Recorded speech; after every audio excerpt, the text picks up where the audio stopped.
Отново сме тук заедно. Извинете, че не сме пускали от много време видеа, просто бяхме заети и не се виждахме с дядо. Тук сега сме на един къмпинг на морето. Много е хубаво. Това лято ще сме тук. И ако трябваше да правим видеа, да, може и на вилата, там от първите ни видеа, където правихме едни от първите ни такива дълги видеа, също и YouTube Shorts. Да, може. Ама вече тук, ако трябваше, дядо може да прави само да участва той, може аз да не участвам и не, ще участваме заедно, ние сме Тандем. Да. Иначе и на вилата ще правим видеа, там най-честно това лято. Да знаете. Това е просто кратко.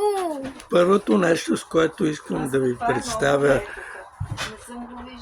Али, това е, че вече тя е в 4-ти клас. Да. Само няколко, т.е. само 2 месеца е делът от първи учебен ден.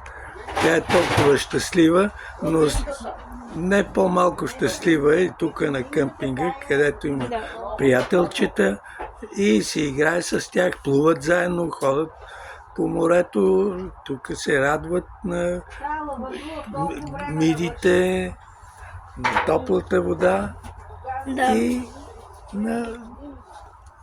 на доброто приятелство.